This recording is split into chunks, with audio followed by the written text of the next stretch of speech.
साडी कहानी अधूरी रह गई बन्नी। कोई नहीं, आपा केड़ा साथ है जेड़ा मुक्त हो जाके।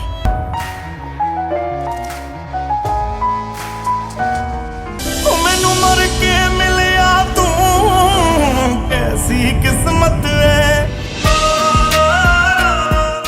सत श्री अकाल दोस्तों, गल करते हैं एमी विर्क ਅਤੇ ਸਰਗੁਣ ਮਹਿਤਾ ਦੀ आई नवी मूवी किस्मत 2 ਦੀ, ਜਿਸ ਦੇ ਕਿ ਡਾਇਰੈਕਟਰ ਅਤੇ ਰਾਈਟਰ ਨੇ ਜਗਦੀਪ ਸਿੱਧੂ ਤੇ ਸਟਾਰ ਕਾਸਟ ਵਿੱਚ ਐਮੀ ਵਿਰਕ ਅਤੇ ਸਰਗੁਣ ਮਹਿਤਾ ਨੇ। ਜੇ ਗੱਲ ਕਰੀਏ ਮੂਵੀ ਦੀ ਤਾਂ ਹਰ ਵਾਰ ਦੀ ਤਰ੍ਹਾਂ ਰਾਈਟਰ ਤੇ ਡਾਇਰੈਕਟਰ ਜਗਦੀਪ ਸਿੱਧੂ ਨੇ ਪਹਿਲਾਂ ਦੀ ਤਰ੍ਹਾਂ ਹੀ ਇਸ ਵਾਰ ਵੀ ਲੋਕਾਂ ਨੂੰ ਲਵ ਸਟੋਰੀ ਦੇ ਨਾਲ ਥੋੜਾ ਇਮੋਸ਼ਨਲ ਕਰ ਰੁਲਾਇਆ ਹੈ।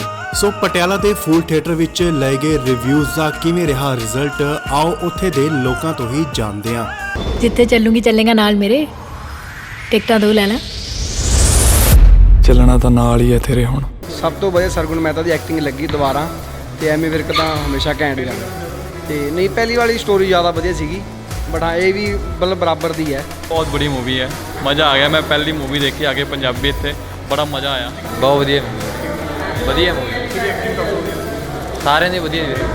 ਪਹਿਲਾਂ ਚਲੋ ਐਂਡ ਤਾਂ ਸੇਮ ਆ, ਬਾਕੀ ਹੈਗਾ ਫਰਕ ਕਾਫੀ ਪਹਿਲਾਂ ਨਾਲੋਂ। ਇਹ ਵਧੀਆ ਸੀਗੀ, ਇਹ ਪਹਿਲਾਂ ਨਾਲੋਂ ਇਹ ਵਧੀਆ ਸੀਗੀ, ਤੇ ਐਕਟਿੰਗ ਐਮੀ ਵਿਰਕ ਦੀ ਵਧੀਆ ਸੀਗੀ, ਨਾਲ ਜਿਹੜੇ ਉਹਦੇ ਫਰੈਂਡ ਸੀਗੇ ਉਹਨਾਂ ਦੀ ਵਧੀਆ ਸੀਗੀ। ਹਾਂ, ਫਰੈਂਡ ਦੀ ਜ਼ਿਆਦਾ ਵਧੀਆ ਫਰੈਂਡ ਆ ਸੀ ਐਮੀ ਵਿਰਕ ਦੀ ਕਹਿੰਦੇ ਹੈ ਜੀ। ਹਾਂ, ਬੈਟ ਦੋਹੇ ਸੇਮ ਆਈ। ਹਾਂ, ਐਂਡ ਤੇ ਵੀ ਹੈਗੀ ਆ ਵਿੱਚ ਜੀ। ਮੂਵੀ ਬਹੁਤ ਵਧੀਆ ਸੀਗੀ, ਐਮੀ ਵਿਰਕ ਦੀ ਸਭ ਤੋਂ ਵਧੀਆ ਸੀਗੀ ਜੀ।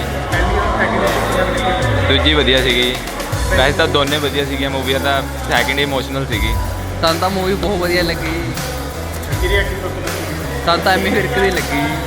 ਸਾਨੂੰ ਤਾਂ ਇਹ ਪਹਿਲੀ ਜ਼ਿਆਦਾ ਖਾਸ ਲੱਗੀ ਹੈ ਸੈਕਿੰਡ ਨਾਲੋਂ। ਤਾਂ ਪੈਸਾ ਪੂਰਾ ਵਸੂਲ ਹੈ ਜੀ, ਸਾਨੂੰ ਤਾਂ ਵਸੂਲ ਹੈ। ਮੂਵੀ ਬਹੁਤ ਜ਼ਿਆਦਾ ਵਧੀਆ ਜੀ, ਪਿਛਲੀ ਕਿਸਮਤ ਫਿਲਮ ਨਾਲੋਂ ਜ਼ਿਆਦਾ ਵਧੀਆ ਮੂਵੀ ਹੈ ਜੀ। ਦੇਖਣ ਵਾਲੀ ਮੂਵੀ ਹੈ, ਇਮੋਸ਼ਨਲ ਮੂਵੀ ਹੈ ਜੀ। ਐਕਟਿੰਗ ਦਾ ਹੀ ਐਮੀ ਵਿਰਕ ਫੇਵਰੇਟ ਹੈ ਜੀ ਆਪਣਾ। शिवे कल बंक मारिए प्लीज। यार सानू कोई शटअप नहीं कहना, तेनू पुलिस कहेगी। सर सेम इदा ही है मूवी, किस्मत नालों तो ज़्यादा बेस्ट है ये। हाँ जी, इमोशनल थोड़ा ज़्यादा है, सैड थोड़ा जिहा ज़्यादा एक्टिंग हैगी। बाकी एक्टिंग तो ही सरगुण मैम ते एमी विर्क सर दोनों की वधिया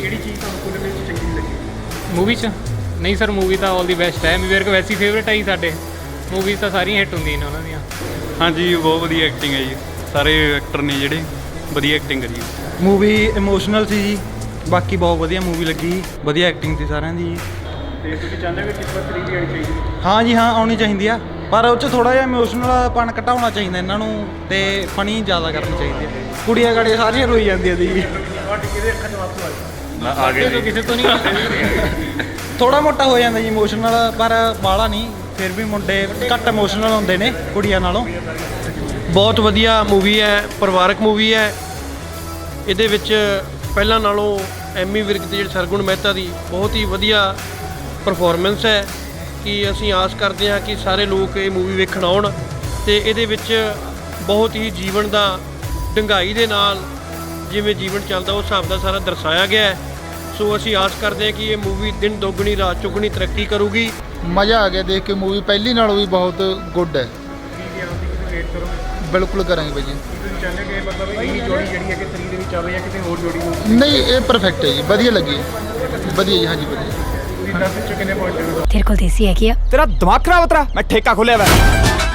ਪਿੰਡ ਵਾਲਿਆਂ ਦੇ ਨਹੀਂ ਨਾ ਚੱਲਦਾ ਐਵੇਂ। फिर तो तुसी मेरे सूट च भी गलती देखोगे। यारी दोस्ती कुछ मैटर करती?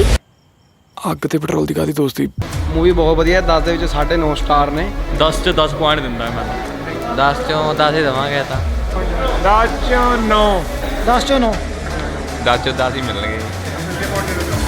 10 ਵਿੱਚੋਂ ਮੈਂ ਤਾਂ 9.5 ਦੇਵਾਂਗਾ ਜੀ। 9 ਮੇਰੇ ਸਾਹਮਣੇ ਤਾਂ 8 ਹੈ। 10 ਚੋਂ 10 ਨਹੀਂ, ਜੋੜੀ ਮੂਵੀ 10 ਚੋਂ 10। ਮੂਵੀ ਨੂੰ 10 ਚੋਂ 10 ਪੁਆਇੰਟ ਨਹੀਂ, ਇਮੋਸ਼ਨਲ ਦੇ ਨਾਂ ਤੇ 10 आउट ऑफ 10 हमेशा ही मूवी। हाँ जी, 10 चो 10 नहीं।